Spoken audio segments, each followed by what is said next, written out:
Greetings, fellow action figure connoisseurs, and welcome to another episode of Digital Caveman Presents. I, as always, am your host, the Digital Caveman, and today I will be presenting you with the Creative Beast Studios Cyberzoic 1/12 scale Smilodon Populator. Let's get into it!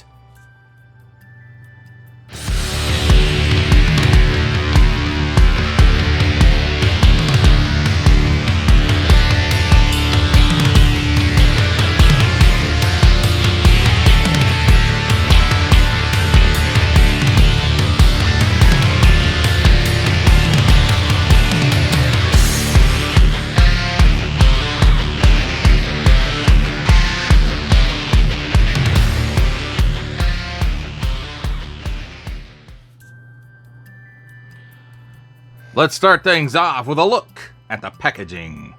And here on the top we've got, a corner angled down here and a corner angled down here. And they say Cyberzoic and Dragon Clan, respectively.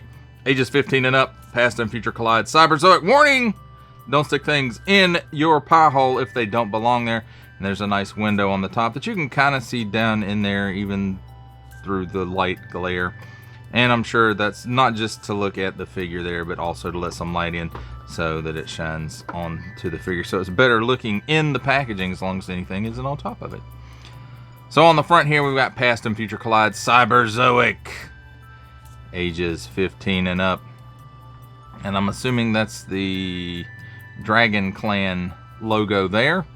And then we've got some nice artwork there. And this looks very much more lion than tiger. And then, nice little fantasy mountain in the background there. Really cool looking. Then we've got a nice window showcasing a partial view of the figure and accessories.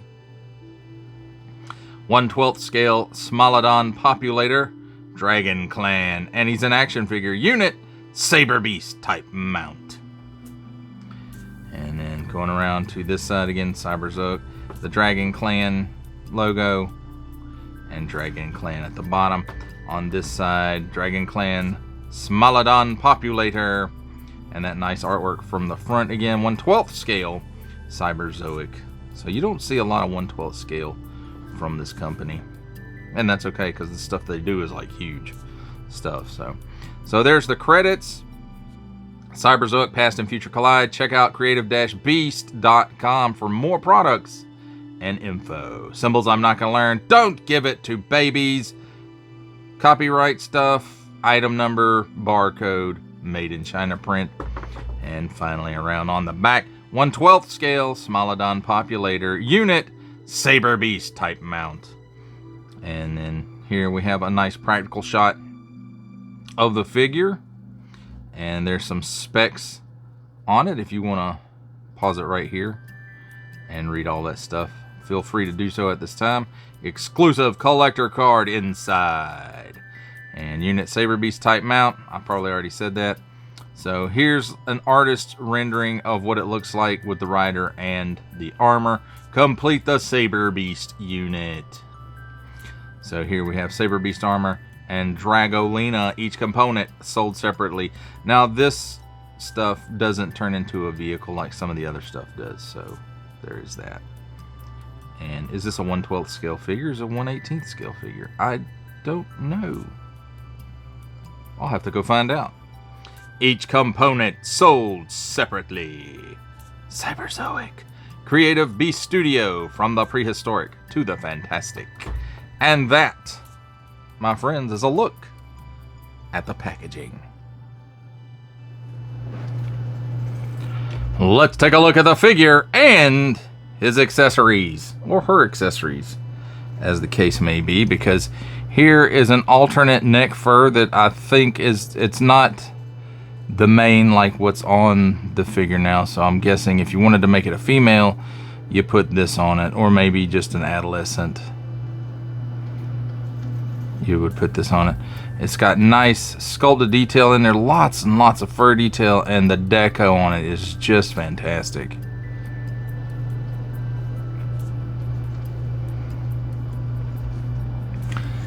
And then next up, we'll get out the handy dandy tweezers. We've got an extra set of front paws. The paws that are on the figure now have the claws out. These alternates have the claws in. And there's just a port right there where they peg in to that bottom ankle. And there's two of those. And again, nice sculpted details, nice paintwork, nice wash. I mean, just look at all that. It is incredible.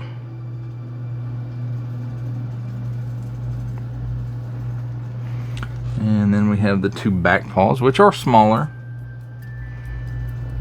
but that same level of detail and deco. And again, the claws are in on this version, and they poured in the same way. Where'd the other one go? There it is.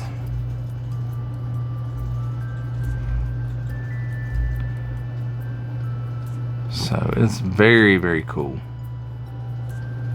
And it's nice that you get claws in and claws out.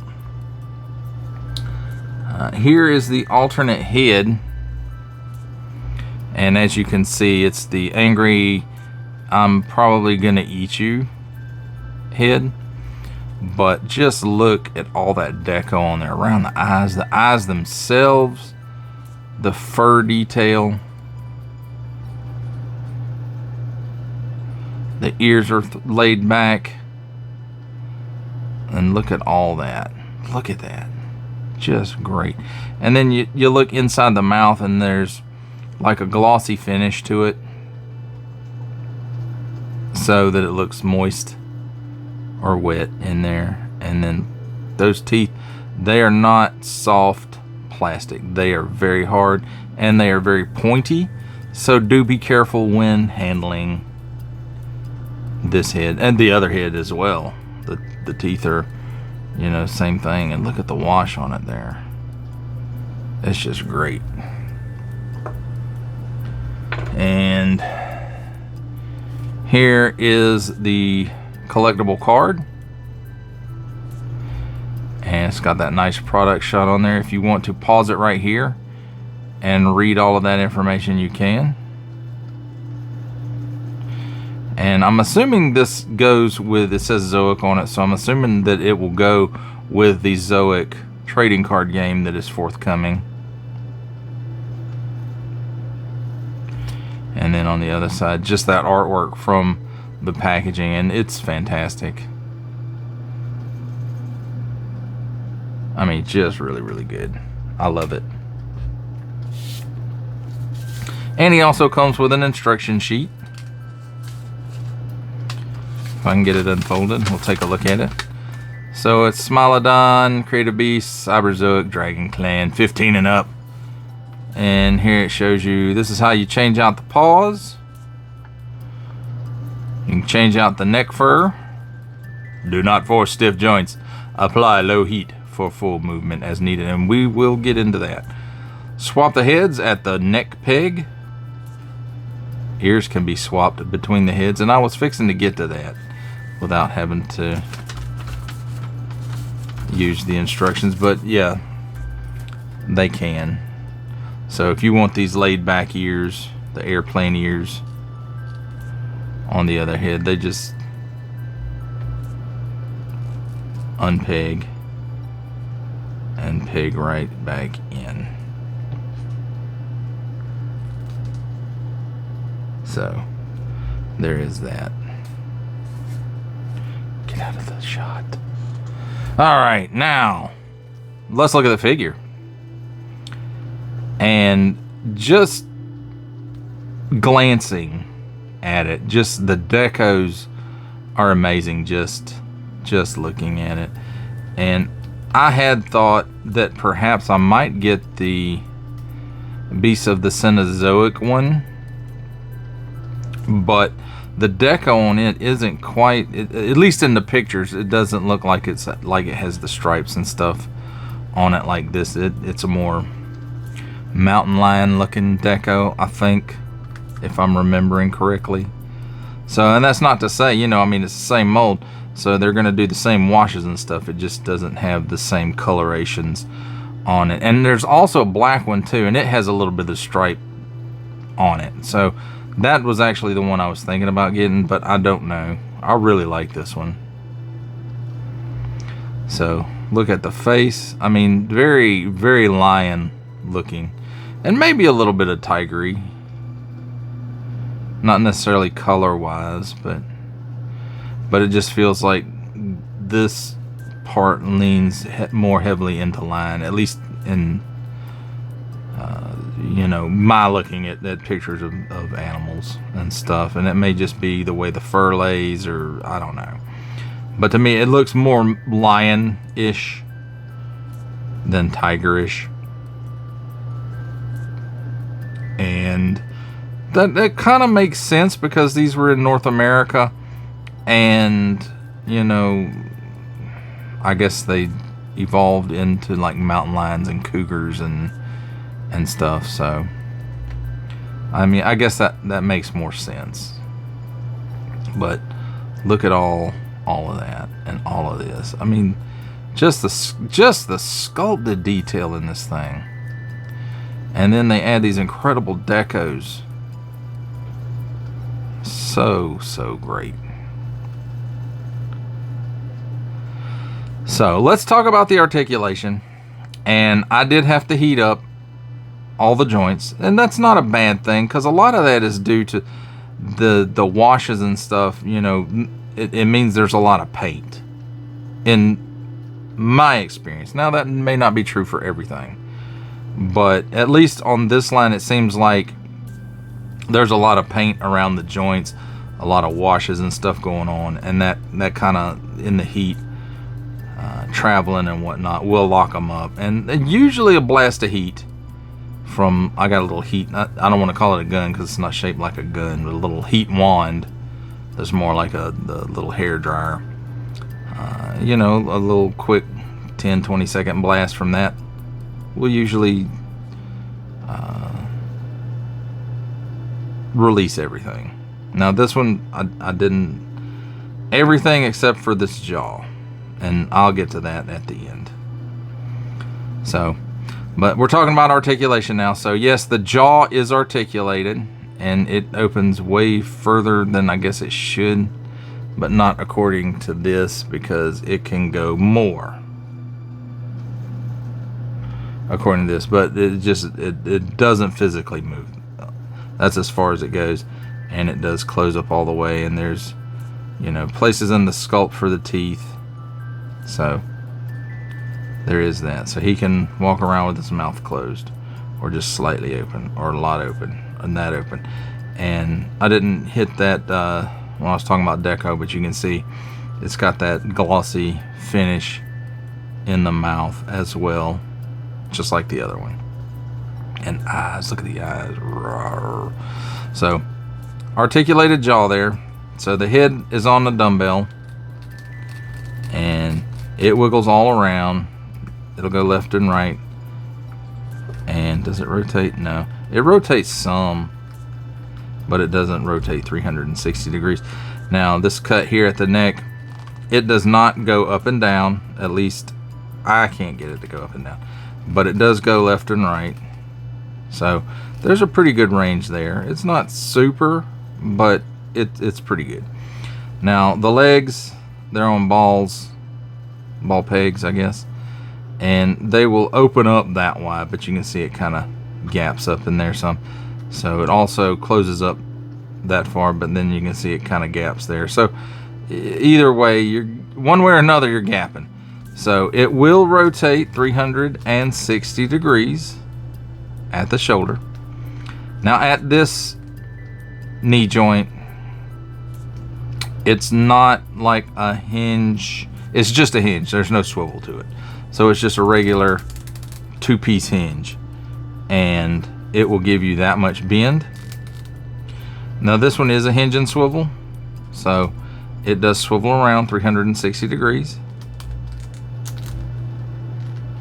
It tilts up that far, and it tilts back that far. So that's a pretty good range there for that. And then at the foot, there's also some hinge and swivel joint, and it goes down that far. It goes up that far, which is about flat, I guess. And then it does have rocker right off the peg, but that's me. So it does have a little bit of rocker in there. It's not a lot. So no rocking around the clock there. So then we've got this cut right here, which is a pretty deep cut, and it goes that far down, it goes that far up, and then, you know, it will go left and right some. It also has a little bit of rotation for it. If you force it, it will go all the way around, but there's really no reason to do that. So at the rear leg, it'll go back that far. And again, it's on the same pegs there. It will go forward that far. So that's pretty respectable range there. Now it is a hinge and swivel right here, although it doesn't swivel much. And it gives you that much bend. So that's not bad. And then at this knee joint, or ankle joint, whatever it is, I don't know. It's a hinge and swivel as well. It goes forward that far. It goes back that far, and it does swivel 360 degrees. And then again, we've got tilt at the ankle, and again, some rocker. It's not a lot of rocker, it's just a little bit. So there's that. Then we've got the tail swivels around 360 degrees, and it's on a ball. So there's a peg coming out, I think, and then a ball at the end, and this just pegs onto it. So swivels around, raises up, goes down. And that, my friends, is a look at the figure and his accessories. It's time for my favorite part of a review, comparisons. And here we have Creative Beast Studios' Cyberzoic Smilodon Populator with the Marvel Legends series Zabu Build-A-Figure Waves Zabu Build-A-Figure, the Marvel Legends series Zabu Build-A-Figure Waves Kazar, and Harbinger Studios' Savage Crucible Komodo Dragon Blind Box Emberback Ravager.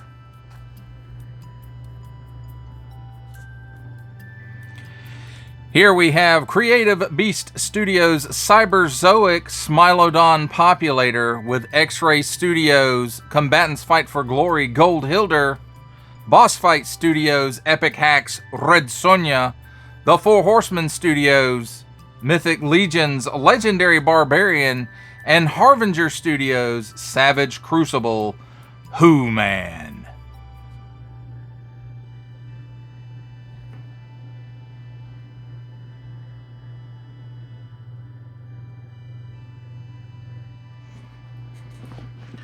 For our last set of comparisons, here we have Creative Beast Studios' Cyberzoic Smilodon Populator, with from the Marvel Legends series making his cameo appearance, Stan the Man Lee.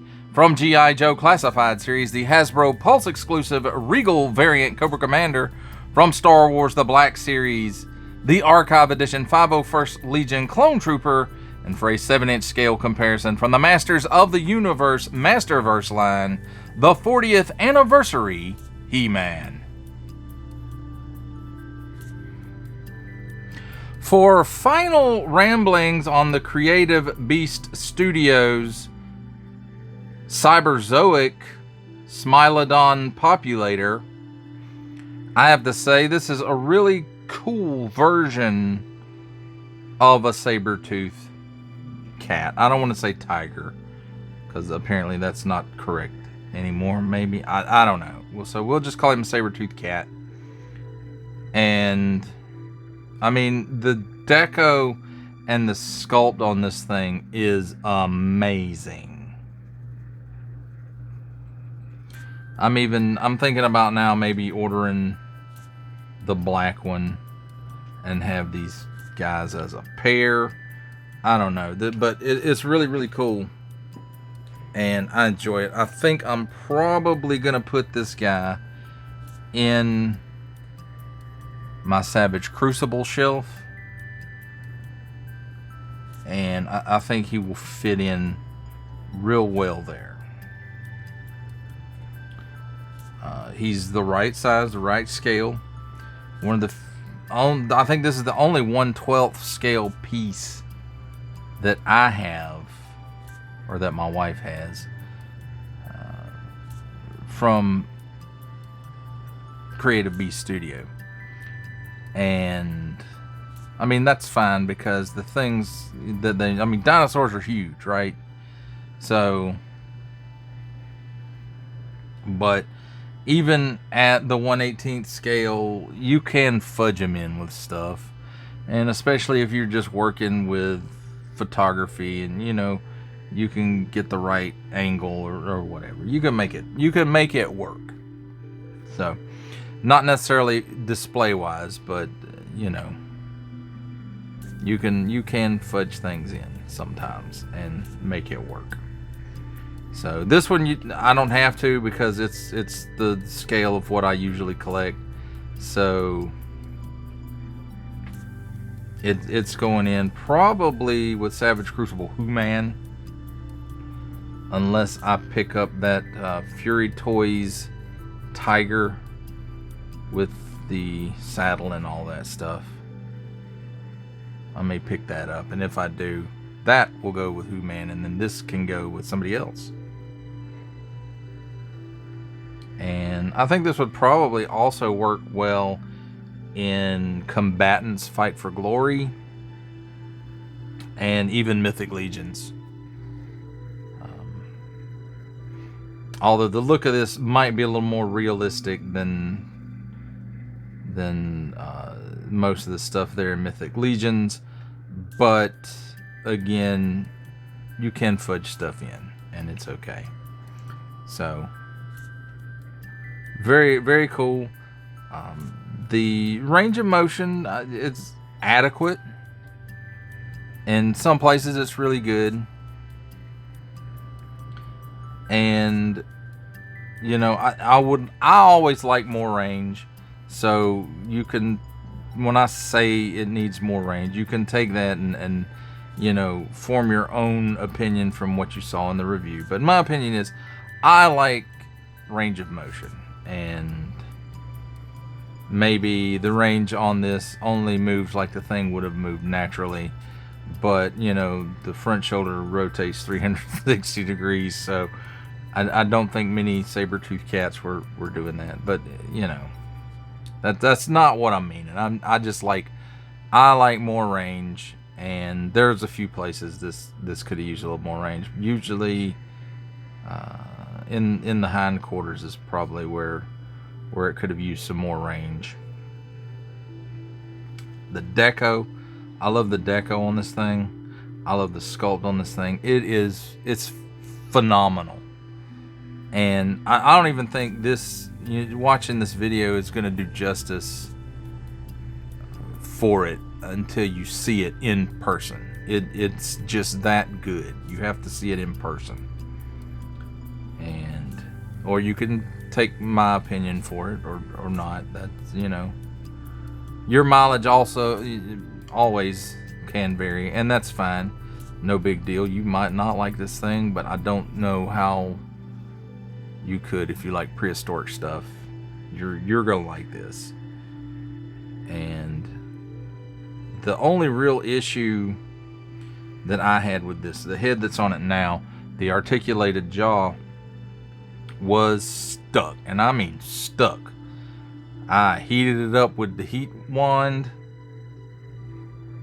I put it in almost boiling water. None of that worked it loose. I literally, after I put it in the almost boiling water, pulled it out, used a pair of tweezers, and I had to pry the jaw completely out. And I didn't have to alter anything at that point. And put it back in, and then it works fine. It has the range that it's supposed to have now. Whereas before it was hung on one side in where the post is in the jaw, and it goes into the cheek, and one of those was stuck, and I'm guessing it's due to paint, or maybe just heat, or a little bit of both. I don't know, but you know, it wasn't a hard fix, and I'm not complaining about it. I'm just letting you know that was my experience with it. Your experience may be completely different. You may pull it out of the box and the jaw hinge works fantastically, or like me, it may be stuck on one side, or you may get one that's stuck on both sides. But I did have to pry it out, and you have to be patient, and you have to work slowly. So if you run into that issue, be very, very patient, and just work slowly, and you won't have a big problem with it. Now, I'm sure Creative Beast Studio shoots for not having that issue at all, so if it's beyond your capability to fix, then by all means contact customer service with them, or you know, wherever you got the piece from, and let them handle it their way and see where that goes, if you're not comfortable doing the repairs yourself. But I like this guy. He's gonna have a good area in my display, and I think it's a fantastic piece from Fantastic Beasts. No, not from Fantastic Beasts, from Creative Beast. And it's part of the Cyberzoic line. They do have some in the Beasts of the Cenozoic line as well, but the regular one was much more plain compared to this one. And then there's another one that's a black version, and it looks like it has got a little bit of striping on it. So if you're interested in this, take your pick. I don't think at creative-beast.com they have any of the Cenozoic ones, just the Cyberzoic. I think the Cyberzoic was on there, and there were several packages. You get him with like the armor. You get him with the armor and the rider. There's also the 1/18th scale one, if this is outside of your scale. So I've just rambled on, and that's why I changed the name of this section to Final Ramblings instead of Final Thoughts, because I could just keep rambling. But I'm gonna call it right there. That does it for the review. I hope you enjoyed it. I enjoyed making it. Only support from viewers like you make this programming possible. Each view does count, and I do appreciate each and every single view I receive. Thank you, and thank you so very, very much for supporting this channel through viewing. If you are interested in supporting my channel further, I'm now offering memberships at various tiers. Click the join button on my YouTube page, or check this video's description for the link and see if any membership offers are right for you, but only if you are in a position to do so. Comment below, like, share, subscribe if you would like to see more content, or just help the channel grow, or both. That's even better. And don't forget to ding that bell so that in the future you will be notified as my new content becomes available. That's a wrap, folks. I'll see you next time.